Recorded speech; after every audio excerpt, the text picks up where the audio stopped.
Hello students, welcome back to my YouTube channel. आप सभी का इस अकाउंट्स के रिवीजन सीरीज में स्वागत है। अभी आज के लेक्चर से हम हमारे चैप्टर नंबर 4 जो है रिटायरमेंट ऑफ पार्टनर, वो हम डिटेल में डिस्कस करेंगे। आज के इस लेक्चर में मैं सिर्फ इसका बेसिक जो पार्ट है, बेसिक इंट्रोडक्शन वाला पार्ट, वो पूरा डिस्कस करूंगा एंड नेक्स्ट लेक्चर से हम इलस्ट्रेशन इसके सॉल्व करेंगे। तो हमारा चैप्टर नंबर 4 जो है, इसका नाम क्या है सर? Retirement of partner. सबसे पहले हम समझेंगे कि रिटायरमेंट का मतलब क्या होता है। रिटायरमेंट का मतलब आपको पता है कि समझो 3 पार्टनर्स है हमारे पार्टनरशिप फर्म में। अभी 2 पार्टनर्स जो है वो कंटिन्यू कर रहे हैं बिजनेस, एक पार्टनर पार्टनरशिप फर्म छोड़ के जा रहा है। इसके लिए मैंने एक आपको एग्जांपल भी यहाँ पे दिया है। मोटू, पतलू एंड छोटा भीम, ये तीनों पार्टनर्स थे हमारे पार्टनरशिप फर्म में। अभी छोटा भीम को क्या हुआ? उसको बोर हुआ कि मैं नहीं करूंगा यार बिजनेस, मेरे को तो बोर हो रहा है। किसका बिजनेस था सर? इसका वड़ा पाव का इनका बिजनेस था। तो मोटू और पतलू बिजनेस कंटिन्यू कर रहे हैं, उसको हम बोलेंगे कंटिन्यूइंग पार्टनर्स। और रिटायरिंग पार्टनर कौन होगा? छोटा भीम, जो बिजनेस छोड़ के जा रहा है। ठीक है, यस, इतना तो समझा आपको। कंटिन्यूइंग पार्टनर्स का मतलब क्या होता है, रिटायरिंग पार्टनर का मतलब क्या होता है।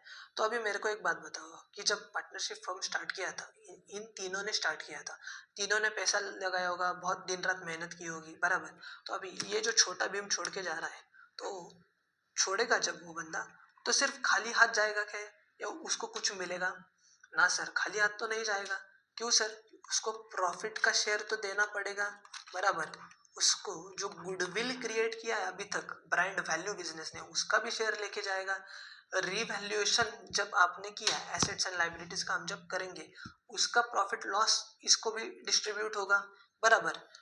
अगर आपके पार्टनरशिप फर्म में कोई जनरल रिजर्व वगैरह उसकी अमाउंट होगी, तो वो भी ये बंदा लेके जाएगा, बराबर। तो ये खाली हाथ तो नहीं जाएगा। ये प्रॉफिट का भी शेयर उसको देना पड़ेगा, आपको गुडविल का भी शेयर देना पड़ेगा, एंड उसको रिजर्व्स का भी शेयर देना पड़ेगा। ये तो समझा आपको रिटायरमेंट का बेसिक इंट्रोडक्शन मैंने आपको समझाया। अभी हम हमारे नोट्स में जाएंगे और देखेंगे डिटेल में। कहाँ पे गए सर हमारे नोट्स? यस, यहाँ पे ये chapter number 4, partnership, reconstitution of partnership. देखो, ये हमारे बबीता जी, ये हमारे प्यारे प्यारे अय्यर भाई और हमारे जेठा जी, ये तीनों पार्टनर्स थे एक पार्टनरशिप फर्म में। अभी क्या हो रहा है कि जेठा जी ये हमारे पार्टनरशिप छोड़ के जा रहे हैं, बराबर। Iyer and Babita ji will continue as partners. Introduction, introduction में कुछ नहीं, वही दिया है मैंने जो आपको समझाया था कि 3 पार्टनर से एक बंदा छोड़ के जा रहा है, तो वो खाली हाथ नहीं जाएगा, उसको पैसा देना पड़ेगा। अभी देखो, पार्टनर जो है ना, वो रिटायर हो सकता है।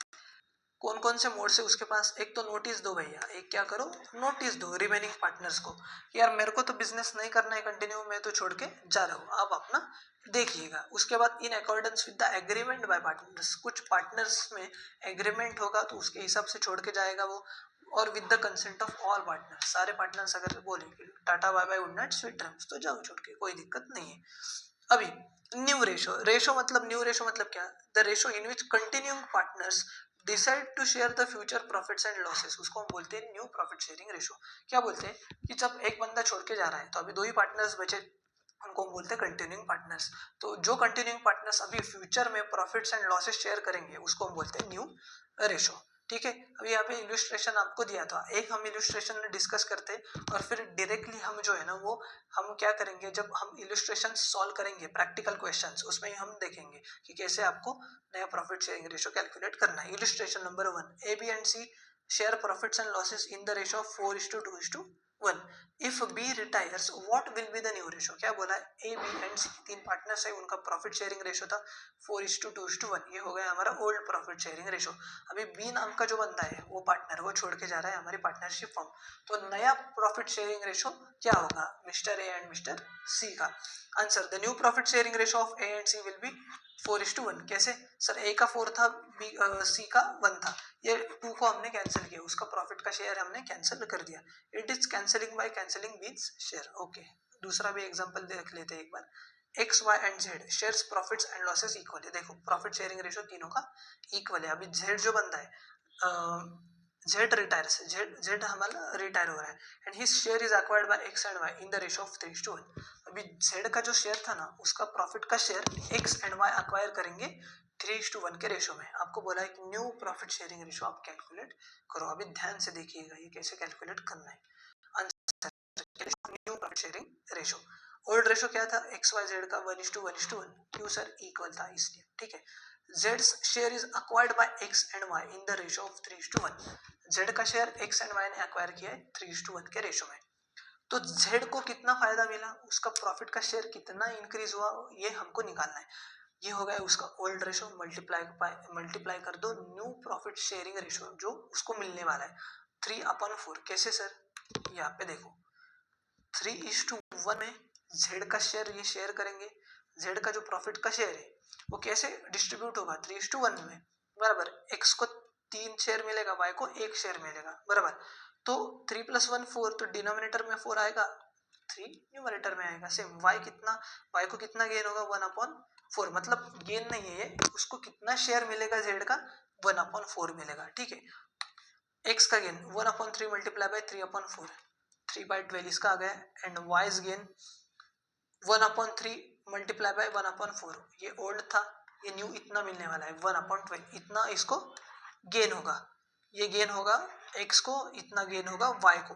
तो अभी एक्स का न्यू शेयर कितना होगा सर, उसका पुराना शेयर था 1/3 था, प्लस उसको गेन कितना हुआ 3/12, बराबर। सेम वाई का न्यू शेयर कैसे निकालेंगे, 1/3 उसका ओल्ड शेयर था, अभी कितना गेन होगा उसको 1/12, तो ये आएगा 7/12 और 5/12। सर ये कैसे आया हमको नहीं पता चला, डोंट वरी। ये देखो 1/3 था उसका ओल्ड प्रॉफिट शेयरिंग रेशो, उसको गेन कितना होगा सर 3/12, इसको जेड का मिलने वाला है, बराबर। सबसे पहले तो डिनोमिनेटर अपने को सेम करना है, ठीक है। डिनोमिनेटर अपने को सेम करना है, कैसे करेंगे सर, मल्टीप्लाई करो 4 से, देखो आएगा क्या 12, 4 12 प्लस 3/12 इज इक्वल टू 7/12, आया क्या, इजी एकदम। वैसे ही हम y का कैलकुलेट करते हैं 1/3 प्लस 1/12, डिनोमिनेटर सेम करना है, मल्टीप्लाई करो 4 से, 4/12 प्लस 1/12, 5/12, समझा। 7:5 कैसा है, इजी था एकदम, ठीक है। ध्यान में रखो, अगर आपको पता नहीं चल रहा है या कुछ डाउट होगा तो मेरे को मैसेज कीजिएगा, कोई दिक्कत नहीं है, व्हाट्सएप नंबर ऑलरेडी आपके पास है, ठीक है। तो अभी हम देखेंगे गेन रेशो का मतलब क्या होता है। आपको पता है कि जो पुराना पार्टनर छोड़ के जा रहा है हमारा, उसका प्रॉफिट का शेयर इनको मिलने वाला है कंटिन्यूइंग पार्टनर्स को, तो उसको हम बोलते हैं gain ratio. The ratio in which continuing partners acquire the retiring partners share, उसको हम बोलते हैं गेन रेशो। ये जो था ना 1/12 3/12, ये गेन रेशो था, ठीक है सर। उसके बाद गेन रेशो का फॉर्मूला देखो क्या दिया है हमको, new ratio minus old ratio is equal to gain ratio. New ratio इतना है, ओल्ड रेशो इतना था, इनका करो प्लस माइनस, मतलब माइनस करो, न्यू में से ओल्ड को माइनस करो, आपको गेन रेशो मिल जाएगा, ठीक है। ये जो इलस्ट्रेशन से अभी हम यहाँ पे डिस्कस नहीं कर ले, चलो एक कर ही लेते हैं sir. ABC share profits and losses in the ratio of 4:3:2। अभी B जो है वो रिटायर हो रहा है, एंड A एंड C का जो शेयर है वो इक्वल शेयर होगा, फ्यूचर में उसका इक्वल प्रॉफिट शेयरिंग रेशो होगा। तो ये देखो हाईलाइट करता हूँ, 4:3:2 old ratio, equal profit share करेंगे ये हमारे A and C, new ratio, ठीक है। 4:3:2 A B C old ratio था, अभी A एंड C बचे, इक्वल होगा मतलब 1:1 होगा, बराबर। तो ये देखो गेन रेशो का हमारा फॉर्मूला क्या है, new ratio minus old ratio, ठीक है। तो एज गेन कैसे कैलकुलेट करेंगे, 1/2 ये हमारा न्यू रेशो है, माइनस 4/9 ये उसका ओल्ड रेशो था। 9 कैसे आया सर, 4/9, 4 + 3 7 + 2 9, ठीक है। तो अभी इसको कैसे कैलकुलेट करेंगे सर, 1/2 माइनस 4/9। अभी देखो डिनोमिनेटर तो सेम होगा क्या, इसको अगर मैंने मल्टीप्लाई किया 4 से 5 से, तो 9 तो डिनोमिनेटर आएगा नहीं, तो हमको क्या करना है कि डिनोमिनेटर सेम करना है ना, ये जो इसका डिनोमिनेटर है ना, इससे यहाँ पे मल्टीप्लाई करेंगे हम, और इसका जो डिनोमिनेटर है ना उससे हम यहाँ पे मल्टीप्लाई करेंगे, मतलब समझा नहीं सर। ये जो है ना आपका ओल्ड रेशो का डिनोमिनेटर है, तो ओल्ड रेशो के डिनोमिनेटर से न्यू रेशो को मल्टीप्लाई करो, और न्यू रेशो का जो डिनोमिनेटर है उससे ओल्ड रेशो को मल्टीप्लाई करो। कैसे सर, 9/9 यहाँ पे 2/2। अभी देखो 9 × 1 9, 9 × 2 18 minus 4 multiply by 2 8, 9 multiply by 2 18, देखो आया क्या, 18 आया ना, डिनोमिनेटर सेम, तो 9 माइनस 1 सॉरी 9 माइनस 8 1 अपॉन 18, ये देखो। अभी सेम आपको सी का भी वैसे ही कैलकुलेट करना है जैसे मैंने अभी किया, ये आपके लिए होमवर्क है सर। तो हमारे न्यू प्रॉफिट शेयरिंग रेशियो कितना आया, 1:5। कितना आया सर, गेन रेशियो कितना हुआ, सॉरी न्यू रेशियो नहीं, गेन रेशियो हमने कितना कैलकुलेट किया, ए और सी का 1:5, ठीक है। उसके बाद इलस्ट्रेशन नंबर 2, 3 वगैरह तो कुछ देखेंगे नहीं हम, तो डायरेक्टली हम जब क्वेश्चन सॉल्व करेंगे तो देखते हैं। अभी ट्रांसफर ऑफ रिजर्व फंड और जनरल रिजर्व, ये हमने देखा है क्या, जो रिजर्व फंड का अमाउंट होगा या जनरल रिजर्व का, तीनों जो ओल्ड पार्टनर्स है उनको प्रॉफिट शेयरिंग रेशियो में हम डिस्ट्रीब्यूट कर देंगे, उसकी जर्नल एंट्री वगैरह देखने की कुछ जरूरत नहीं है। अभी गुडविल का ट्रीटमेंट हम देख लेते हैं, ठीक है, थोड़ा थोड़ा सेम ही है, कोई दिक्कत नहीं। गुडविल गुडविल जो है ना फर्म का, वो हमने बुक्स ऑफ अकाउंट्स में रेज किया है और गुडविल को हमने रिटेन किया है बिजनेस में, to all partners capital account ratio में। Goodwill appear in the new balance sheet, नए बैलेंस शीट में गुडविल अपीयर होगा क्योंकि हमने बिजनेस में उसको रिटर्न किया है। अभी गुडविल जो है हमने और राइट ऑफ किया है, पूरे फर्म का गुडविल हमने रेज भी किया है एंड राइट ऑफ किया, मतलब राइट ऑफ मतलब कैंसिल कर दिया गुडविल, तो गुडविल तो बैलेंस शीट में दिखेगा। जब हम डेबिट करेंगे इंक्रीज हो गया debit to all partners capital account, उनके ओल्ड प्रॉफिट इनको अभी हमको राइट ऑफ करना है, कैंसिल करना है, तो कैपिटल अकाउंट को हम डेबिट करेंगे। क्यों सर, अभी जो राइट ऑफ करना है तो उसका रिटायरिंग पार्टनर का जो अमाउंट है वो कौन पे करेगा, गुडविल का हमारे जो पार्टनर्स है वो पे करेंगे, तो उनका जो कैपिटल का बैलेंस है वो हमको डेबिट करना होगा क्योंकि उनका कैपिटल का बैलेंस कम हो गया है। कैपिटल अकाउंट को क्रेडिट होता है सर, ये तो आपको पता है। तो continuing partners capital account debit to goodwill account, sir new profit sharing ratio में हम राइट ऑफ कर देंगे। ये देखो goodwill will not appear in the new balance sheet, that's it. उसके बाद when goodwill is raised to the extent of retiring partners share and retained in the business, मतलब goodwill हमने रेज किया है बट उसके शेयर तक सीमित, retiring partner का जो शेयर है तो उसके शेयर हमने सिर्फ रेज किया था एंड बिजनेस में रिटेन किया। Same goodwill account debit to, यहाँ पे आएगा देखो सिर्फ रिटायरिंग पार्टनर्स कैपिटल अकाउंट, यहाँ पे था ऑल पार्टनर्स कैपिटल, बट हम सिर्फ अभी रिटायरिंग पार्टनर का शेयर रेज कर रहे हैं तो यहाँ पे क्रेडिट करेंगे हम उसका कैपिटल अकाउंट और बैलेंस शीट में गुडविल दिखेगा। उसके बाद गुडविल जो है हमने वो रेज तो किया रिटायरिंग पार्टनर के शेयर तक और वो राइट ऑफ कर दिया, same treatment, goodwill to retiring partners capital account debit and continuing partners capital account को डेबिट करो, गुडविल को हम क्रेडिट करेंगे। सिर्फ यहाँ पे आएगा सर हमारा गेन रेशो, कहाँ पे आएगा हमारा गेन रेशो, इस केस में हम गेन रेशो में क्या करेंगे, हम उसको डिस्ट्रीब्यूट करेंगे गुडविल, बराबर। उसके बाद गुडविल जो है वो ऑलरेडी बैलेंस शीट में दिख रहा है, ओल्ड बैलेंस शीट में, तो जो डिफरेंस है ना गुडविल अमाउंट का, एक तो आप शो करो profit and loss adjustment account या रिवैल्यूएशन अकाउंट में, या तो पार्टनर्स कैपिटल अकाउंट में आप एडजस्ट कर दो। अभी ये क्या ट्रीटमेंट है सर, ये मैं आपको जब क्वेश्चन सॉल्व करेंगे ना तब मैं आपको बता दूंगा। यस, अभी ये रिवैल्यूएशन तो आपको पता है हमने डिस्कस किया था, कह रहे revaluation of assets and liabilities already हमने डिस्कस किया था। एसेट की वैल्यू अगर बढ़ रही है तो क्रेडिट करेंगे, एसेट की वैल्यू घट रही है तो डेबिट करेंगे रिवैल्यूएशन अकाउंट में। लायबिलिटी की वैल्यू बढ़ रही है तो हम डेबिट करेंगे, लायबिलिटी वैल्यू कम हो रही है तो हम क्रेडिट करेंगे, कहाँ पे, रिवैल्यूएशन अकाउंट में, बराबर। एडजस्टमेंट ऑफ कैपिटल भी हमने देखा था, कोई दिक्कत नहीं है, ये भी हम क्वेश्चन जब सॉल्व करेंगे तो आपको बता दूंगा। सर ये रिवीजन लेक्चर है इसलिए मैं इतना फास्ट जा रहा हूँ, आपको अगर आपने हमारे अगर मेन लेक्चर्स लिए होते तो ये जो पूरा टॉपिक है ना, थ्योरेटिकल टॉपिक या आप बोल सकते हो कंसेप्चुअल टॉपिक, इसको डिस्कस करने के लिए मैं टोटल 3 से 4 दिन लेता हूँ और बहुत डिटेल में बच्चों के साथ में डिस्कस करता हूँ, ठीक है, कोई दिक्कत नहीं। ओके, अभी देखो if surplus is paid back to continuing partners, क्या बोला है, surplus is paid back to continuing partners, मतलब क्या हुआ है कि सरप्लस जो है ना, सरप्लस अराइज हो रहा है कि आपका जो कैपिटल का जो बैलेंस है ना वो क्रेडिट साइड का बैलेंस ज्यादा है, तो हम सरप्लस डिस्ट्रीब्यूट करेंगे। अभी हमने एडजस्टमेंट किया ना, कैपिटल को एडजस्ट किया, तो अगर सरप्लस हमने कंटिन्यूइंग पार्टनर्स को दे दिया एक्स्ट्रा का पैसा, तो उनके कैपिटल अकाउंट को डेबिट करेंगे, कैश अकाउंट को हम क्रेडिट करेंगे। उसके बाद if surplus on capital account is not paid but transfer to loan account, जो कैपिटल अकाउंट का जो सरप्लस है वो पे नहीं किया हमने, लोन अकाउंट में ट्रांसफर कर दिया, तो कंटिन्यूइंग पार्टनर्स को हम डेबिट करेंगे और उसके लोन अकाउंट को हम क्रेडिट करेंगे क्योंकि हमारी लायबिलिटी बढ़ रही है पार्टनरशिप फॉर्म की, ठीक है। ये भी इतना कुछ इंपॉर्टेंट नहीं है, कोई दिक्कत नहीं है। अभी हम देखेंगे total amount payable to retiring partner. अभी आपको पता है कि वो जो बंदा है वो पार्टनरशिप फर्म से तो रिटायर हो रहा है, लमसम अमाउंट। अगर आपने रिटायरिंग पार्टनर को समझो 10,000 रुपीज उसको देने थे, पूरा अमाउंट आपने एक बार ही दे दिया उसको, तो क्या करेंगे हम, कैश अकाउंट को क्रेडिट करेंगे क्योंकि फर्म से पैसा जा रहा है, उसके कैपिटल अकाउंट को डेबिट करेंगे, बराबर। उसके बाद इंस्टॉलमेंट में अगर आप पैसा दे रहे हो, the amount due to retiring partner में be paid and balance is transfer to loan account. अभी क्या हो रहा है, उसको 10,000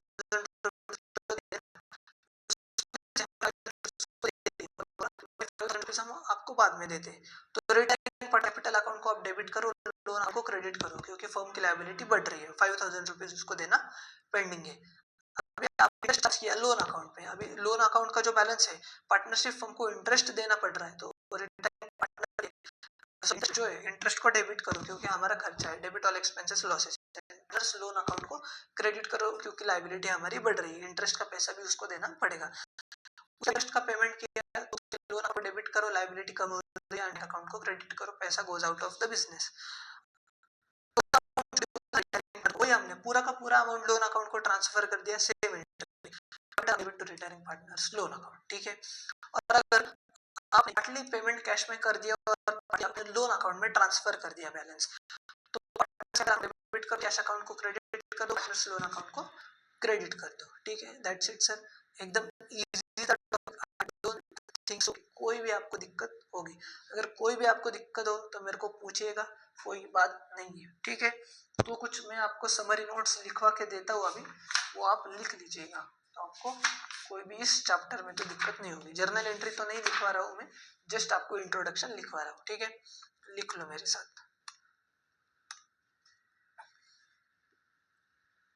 रिटायरमेंट का मीनिंग लिख लेते हैं, ये ना आपको काम आएगा सर समरी नोट्स, जब आप एमसीक्यू या आपके क्या बोलते हैं उसको ऑब्जेक्टिव क्वेश्चंस करते हो ना, तो उस टाइम आपको ये बहुत काम आएगा।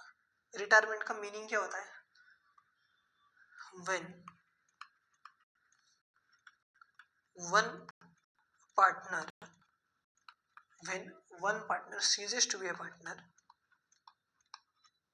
ceases to be a partner, when one partner ceases to be a partner, मतलब क्या, एक बंदा छोड़ के जा रहा है पार्टनरशिप फर्म, वो अभी पार्टनरशिप फर्म का मेंबर नहीं है, and remaining partners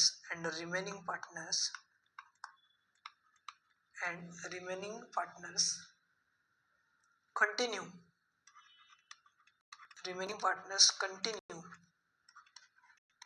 carry on business, to carry on business of the firm, उसको क्या बोलते हैं सर हम, रिटायरमेंट ऑफ पार्टनर उसको बोलते हैं। क्या बोला है सर, एक बंदा पार्टनरशिप फर्म छोड़ के जा रहा है और जो रिमेनिंग पार्टनर्स है वो हमारे बिजनेस कंटिन्यू करते हैं, उसको हम बोलते हैं रिटायरमेंट, ठीक है। उसको कितना कितना पैसा हम देंगे, क्या क्या देंगे हम, उसको हम देंगे सर रिवैल्यूएशन का प्रॉफिट या लॉस, जो भी होगा उसको लेके जाना पड़ेगा। उसके बाद गुडविल का शेयर, जनरल रिजर्व का शेयर, ठीक है, ये सारी चीजें उसको लेके जाना पड़ेगा। पार्टनर रिटायर हो सकता है, पार्टनर जो है हमारा, पार्टनर में रिटायर हो सकता है सर वो, सर आप एक तो नोटिस दो रिटायरमेंट की, ठीक है, या तो अग्रीमेंट जो हुआ है आपके बीच में उसके हिसाब से रिटायरमेंट आपका होगा, या तो कंसेंट लो सारे पार्टनर्स की, आप कंसेंट ले लो, दैट्स इट सर, ठीक है। अभी हम लिख लेते हैं सिर्फ गेन रेशो का फॉर्मूला, और उसके बाद हम ये लेक्चर खत्म करते हैं। गेन रेशो, हैंडराइटिंग थोड़ा खराब आ रहा है बट कोई दिक्कत नहीं, new ratio minus old ratio, that's it, खत्म। सो यस, फाइनली हमने सारा जो कंसेप्चुअल पार्ट है इस लेक्चर में अच्छे से डिस्कस किया है। कोई भी डाउट हो तो मेरे को मैसेज कीजिएगा, मैंने आपके साथ व्हाट्सएप ग्रुप की भी लिंक शेयर की है मेरी, बराबर है। तो वो व्हाट्सएप ग्रुप की लिंक कहाँ पे मिलेगी सर? इस वीडियो के डिस्क्रिप्शन में वो व्हाट्सएप ग्रुप की लिंक मिलेगी, जहाँ पे सारे नोट्स मैं आपको भेज दूंगा, ठीक है। आज के लेक्चर में बस इतना ही। अगर आपको ये लेक्चर पसंद आया होगा तो लाइक कीजिए, चैनल को सब्सक्राइब कीजिए एंड अपने दोस्तों के साथ भी जरूर शेयर कीजिएगा। Tata, bye bye.